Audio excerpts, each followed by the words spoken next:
देखिए, one nation one election जो है वो कैबिनेट के द्वारा पास कर दी गई, लेकिन आज दोनों सदनों में उसको पेश किया जाएगा। अब कितना ये जनता के लिए लाभकारी होगा, इन तमाम मुद्दों पर चर्चा करने के लिए हमारे साथ पूर्व एमएलसी, आरजेडी से एमएलसी रहे रामबली चंद्रवंशी जी हैं। कैसे देखते हैं, विपक्ष जो है बिहार में और केंद्र में लगातार इसका विरोध कर रहा है कि आज दोनों सदनों में ये बिल जो है वो पेश होने जा रहा है? देखिए, सैद्धांतिक तौर पर मैं इसको समर्थन करता हूँ, लेकिन व्यवहारिक तौर पर देखेंगे तो भारतीय जनता पार्टी की कहीं न कहीं चालाकी नज़र आती है। चालाकी तो ऐसे चीज़ों पर जहाँ पर सारे देश का मसला हो, जैसे जनसंख्या नियंत्रण हो, तो यह सारे देश का मसला है। ये कोई पार्टी, कोई व्यक्ति को इसमें चालाकी नहीं करनी चाहिए। उसी तरह से वन नेशन वन इलेक्शन जो है वह सारे देश का मामला है। इससे हमारा क्षति होती है, न सिर्फ पैसों की बल्कि विकास भी अवरुद्ध होते हैं। तो अगर एक ही बार चुनाव होंगे तो वो बेहतर है, लेकिन इतने चुनाव हैं कि सबको एक बार करना भी संभव नहीं है। फिर दूसरी दिक्कत ये आएगी कि कहीं राज्यों के चुनाव पहले हो गए हैं, कहीं राज्य के चुनाव लंबित हैं, लोकसभा का चुनाव अभी हाल ही में हुआ है। तो इस तरह से यह सैद्धांतिक बात अच्छा लगता है, लेकिन कब से इसे लागू करें, कैसे करें, इसमें नियत में कहीं ना कहीं खोट है। तो भारतीय जनता पार्टी अगर इस नियत के साथ करती है तो सर्वदलीय बैठक बुलानी चाहिए थी, सबकी राय जाननी चाहिए थी, लोगों का रेफरेंडम कराना चाहिए था। लेकिन इस तरह से कुछ काम नहीं किया और अपने पार्टी के एजेंडे में लाया, बहुमत में सरकार है और सदन में पेश कर दे रही है। तो इससे क्या होगा कि देश के जनता के साथ धोखा होगा।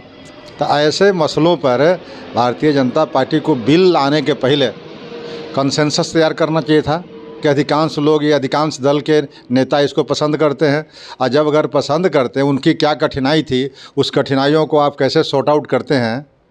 लेकिन कठिनाई को, समस्याओं को ध्यान में रखे बिना, दल के नेताओं के ध्यान में रखे बिना, जनता के ध्यान के रखे बिना अगर एक पे एक आप रूलिंग पार्टी हैं तो आप कुछ से कुछ कर दीजिए, उस तरह से चीज़ें थोड़ा सा अलग अलग प्रतिपक्ष के लोग इसको अलग अलग ढंग से ये कर रहे हैं, और इससे थोड़ा भारतीय जनता पार्टी की साख कहीं देश के प्रति गिर रही है। साख गिर रही है, साख गिर रही है।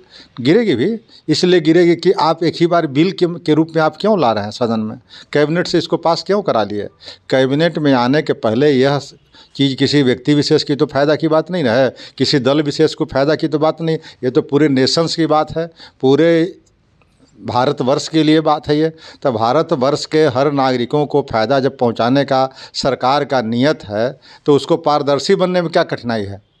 उसको तो साफ साफ बातों को रखनी चाहिए थी कि इससे हमारी लाभ क्या है और हानि क्या है। अगर जिन कामों को करने से लाभ अधिक है वो काम करना चाहिए, जिन कामों को करने से हानि अधिक है वो काम नहीं करना चाहिए। ये कोई पार्टी की तो मसला नहीं था, तब पार्टी इस पर इतना एक्टिव क्यों है। इसलिए कहीं ना कहीं उनके नियत पर लोगों को संदेह है, इसीलिए इसका विरोध हो रहा है। एक सवाल और है कि अगले साल जो है बिहार विधानसभा चुनाव है और चुनावी घोषणाएं जो हैं वो होने शुरू हो गए हैं। एक तरफ तेजस्वी यादव जो है वो कहते हैं माँ बहन योजना जो है वो बिहार में लागू करेंगे और तमाम माँ बहनों को 2500 रुपया जो है वो मासिक जो है वो भत्ता दिया जाएगा। वहीं नीतीश कुमार अब महिलाओं से मिलने जा रहे थे, लेकिन अभी तक जो है उनका निकलना जो है वो तय नहीं हुआ है। 15 तारीख को निकलना था लेकिन निकले नहीं हैं। कैसे देखते हैं, लगातार जो है तेजस्वी यादव भी घोषणाएं कर रहे हैं? देखिए, घोषणाएं करना ये एक परिपाटी बनते जा रही है और यह शुरुआत बिहार से नहीं हुई है। इसके पहले महाराष्ट्र से लेकर कई प्रांतों में देखे होंगे कि इस तरह की चीज़ें साउथ के भी राज्यों में कई हुए हैं। झारखंड में हुआ मैया योजना, हाँ, रिसेंटली झारखंड में हुआ मैया योजना जो आया, उससे सफलता भी उनको मिली। हालांकि खाली वही एक फैक्टर नहीं था, लेकिन राजनीतिक दलों के दिमाग में ये घुस गया कि इस तरह की योजनाओं बनाओ करके लाभ लिया जा सकता है चुनाव में। उसी के तहत तेजस्वी जी भी ये घोषणा कर रहे हैं। तो यह घोषणा करने से भी जनता तो कम से कम समझ रही कि चलो हमको लाभ तो मिल रहा है, विकास के लिए फ़ायदा पहुंचाने के लिए बिना बिहार के बजट को ध्यान में रखे अगर इस तरह की घोषणाएं हो रही है तो जनता तो खुश है। कंपटीशन कम से कम इसी बात का हो जाति का कंपटीशन नहीं हो, धर्म का, मजहब का कंपटीशन नहीं हो। अगर वोट में कंपटीशन विकास का हो, सुविधाएं देने का हो, तो जनता तो खुश रहेगी। इसलिए तेजस्वी जी ने घोषणा की है। इसके पहले नीतीश जी का जो कार्यक्रम था, जिस पर आदरणीय लालू प्रसाद जी ने हवा निकाल दी 2 शब्द कह करके, उसके लिए नीतीश कुमार जी की यात्रा रुक गई। ये खरमास की बात नहीं थी, खरमास उनको पहले से ही मालूम था कि 15 तारीख से खरमास है, कोई नई बात नहीं थी। 15 तारीख से उनका वो प्रस्तावित यात्रा था। 1 सप्ताह 10 दिन पहले उन्होंने घोषणा कर रखी थी।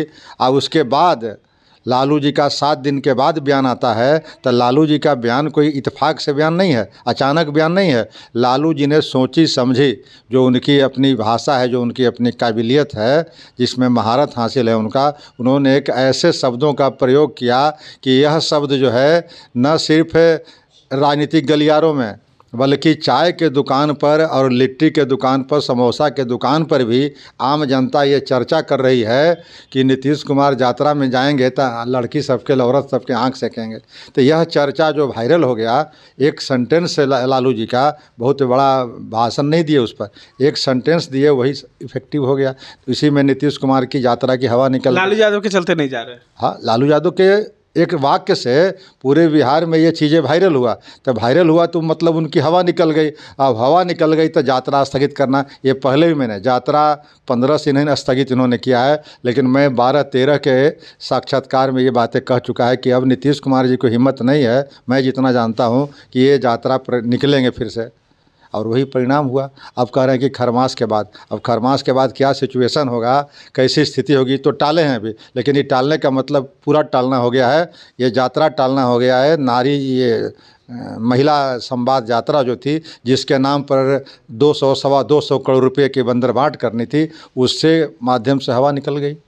चलिए, ये थे हमारे साथ पूर्व एमएलसी रामबली चंद्रवंशी जी, जिन्होंने साफ साफ बताया कि 1 नेशन 1 इलेक्शन कितना लाभकारी होगा, और जिस तरीके से चुनावी घोषणाएं हो रही हैं, यात्राएं हो रही हैं, इन तमाम चीज़ों पर अपनी राय रखी।